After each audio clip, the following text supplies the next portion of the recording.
हे ब्राह्मण पुत्रों, तुम लोग बिना अनुमति के भीतर कैसे जा रहे हो? द्वारपाल, हम आचार्य बंदी को ढूंढ रहे हैं। मैं उन्हें शास्त्रार्थ के लिए चुनौती देने आया हूं। ब्राह्मण पुत्रों, तुम दोनों अभी बालक हो। आचार्य बंदी को चुनौती देने के बजाय किसी आचार्य के आश्रम में जाकर शिक्षा ग्रहण करो। हे द्वारपाल, आग की एक छोटी सी चिंगारी भी पूरे जंगल को जलाकर खाक कर सकती है। बाल पकने से कोई ज्ञानी नहीं हो जाता, ना ही धनायु और कुलीन होने से कोई बड़ा। ज्ञान की साधना करने वाला ही वृद्ध और महत्व होता है।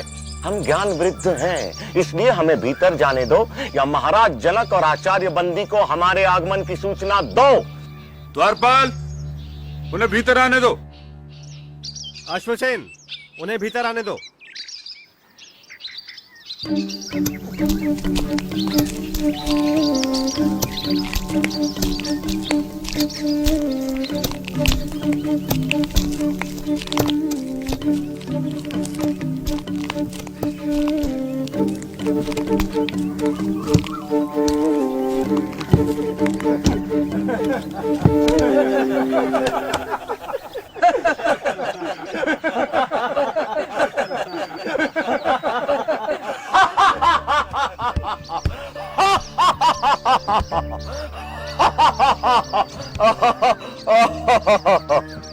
ब्राह्मण देवता, आप सभा को देखकर इस तरह क्यों हंस रहे हैं?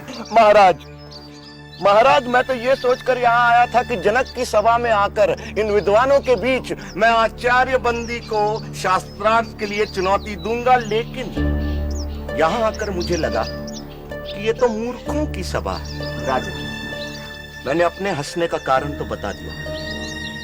अब आप अपने मूर्ख विद्वानों से पूछे कि वे किस पर हंसे। मुझ पर या उस कुम्हार पर जिसने मुझे बनाया? पूछो किस पर हंसे ये सब।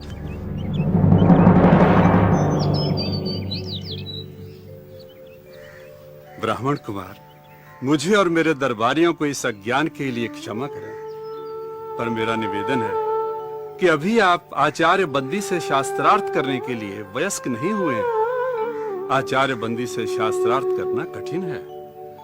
उनसे शास्त्रार्थ में हारने वाले को जल समाधि लेनी पड़ती है।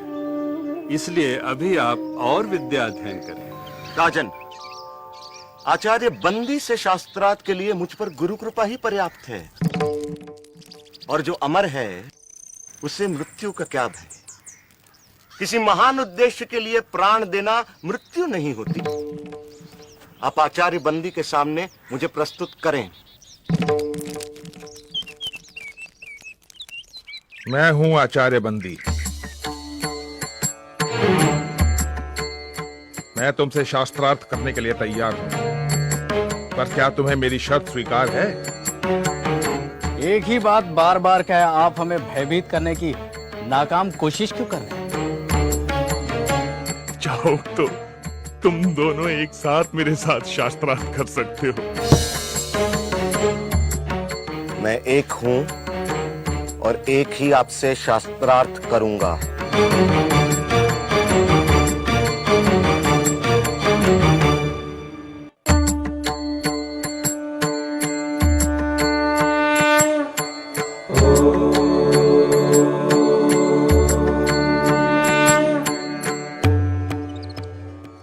प्रपंच क्या है? जो कुछ दिखाई देता है, जो कुछ, वह प्रपंच है। जो दिखाई देता है का तात्पर्य क्या है? जो दृष्टिगोचर है, मन और इंद्रियों का विषय है, जिसे मैं स्वयं जानता हूं, वही दृश्य है। जो दृष्टा है उसे कौन जानता है? स्वयं को कौन देखता है?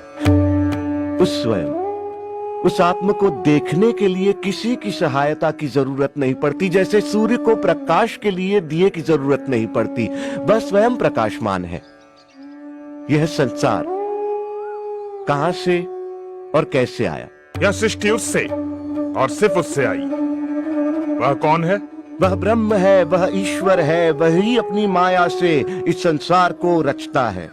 वह ही रचनाकार, पालक और इस जगत का संहारक है। ब्रह्म इस संसार की रचना, पालन और संहार कैसे करता है। जिस प्रकार मकड़ी अपने जाल की रचना करती है, उसी में विचरण करती है और फिर उसी को निगल जाती है, उसी प्रकार ईश्वर संसार की रचना, पालन और संहार करता है। जीव क्या है? जीव आत्मा है।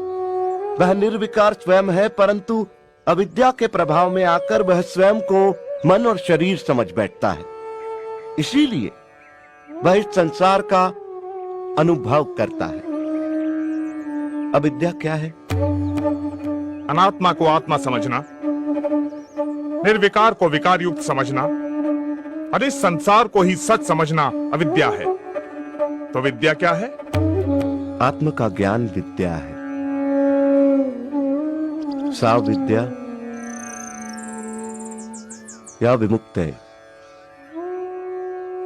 वह जो हमें सारे दुखों, पीड़ाओं, बंधनों, अज्ञान, प्रतियोगिताओं, भ्रम और भ्रामक कल्पनाओं से मुक्ति दिलाए, वह विद्या है।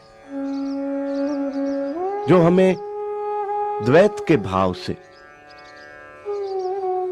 हम दो हैं के विचार से, अलगाव के विचार से, तुम और मैं के भेद से मुक्ति दिलाए, वह विद्या है। विद्या दृष्टि देती है, जिससे मनुष्य अपने ब्रह्म रूप को पहचान सके। साधो साधो साधो। ब्रह्म को जानने की प्रक्रिया क्या है? उसे जानने के दो मार्ग हैं। पहला मार्ग यह जानना कि ब्रह्म क्या नहीं है। जो ब्रह्म नहीं है उसका निषेध करना। सब नाम, रूप, गुण, सदोष और परिवर्तनशील वस्तु का निषेध कर निर्विकार को जानना। दूसरा मार्ग सत्य जैसा है उसे वैसा ही पहचानना। वह अस्तित्व रूप है, उसके बिना संसार का अस्तित्व ही नहीं है। वह ब्रह्म ही था, वह ब्रह्म ही है, इसलिए मैं ब्रह्म हूं, तुम ब्रह्म हो, हम सब ब्रह्म ही हैं, इसलिए सारा संसार ब्रह्म है। साधो साधो साधो। ब्रह्म को कैसे जाना जा सकता है? ब्रह्म को सही सामाजिक व्यवहार, आध्यात्मिक चिंतन, ध्यान पूर्वक सुनने, नित्य अनुभवों पर विचार करने और निष्कर्षों पर मनन करने तथा समाधि में जाकर जाना जा सकता है। ब्रह्म ज्ञानी के लक्षण क्या हैं? यदि कोई दावा करता है कि उसने ब्रह्म को जान लिया है, तो वो ब्रह्म को नहीं जानता। ब्रह्म को जानने के साथ ही ब्रह्म को जानने का अहंकार मिट जाता है। क्या उसे तर्क से जाना जा सकता है? नहीं, परंतु तर्क सहायक हो सकता है। क्या उसे प्रार्थना और भक्ति से जाना जा सकता है? नहीं, किंतु प्रार्थना और भक्ति सहायक हो सकती है। क्या उसे योग व मनन से जाना जा सकता है? नहीं, परंतु योग व मनन सहायक हो सकते हैं। शास्त्रार्थ का अंत होता दिखाई नहीं दे रहा था। दोनों एक दूसरे पर भारी पड़ रहे थे कि अचानक बंदी निरुत्तर हो गए। आचार्य, उत्तर दें।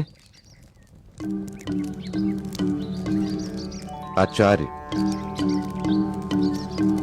उत्तर दें। अष्टावक्र की जय। अष्टावक्र की जय।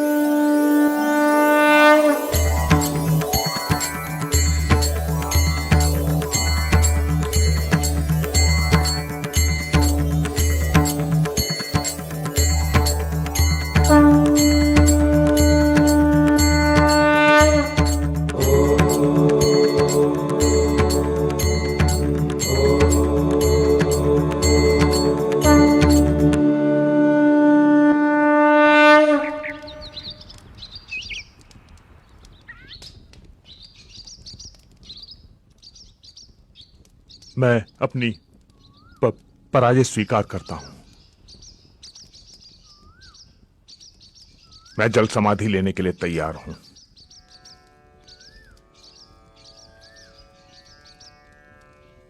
मैं आपको जल समाधि देने नहीं आया हूं आचार्य बंदी। याद होगा आप सबको कि आचार्य बंदी के अभिमान के कारण और इस प्रथा के कारण कितने निर्दोष विद्वानों की जान गई। आचार्य बंदी, याद करें आचार्य काहोड को। मैं उसी आचार्य काहोड का पुत्र हूं।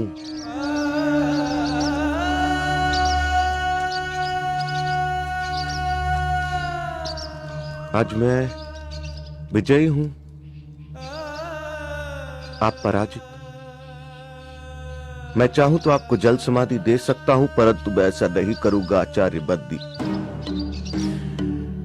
क्षमा ही मेरा प्रतिशोध है। मैं आपको क्षमा करता हूं आचार्य बंदी।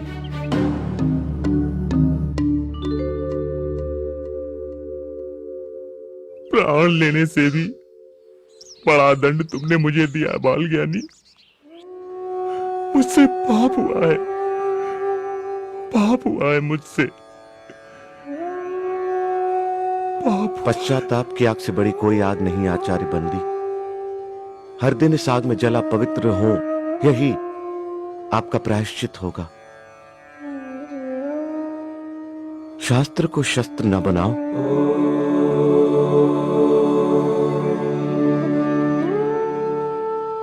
महाराज, शास्त्र जीवन का विकास करते हैं, शस्त्र जीवन का विनाश। जितना पुराना है हिमालय, जितनी पुरानी है गंगा, उतना ही पुराना है ये सत्य। हिंसा से कभी किसी ने किसी को नहीं जीता।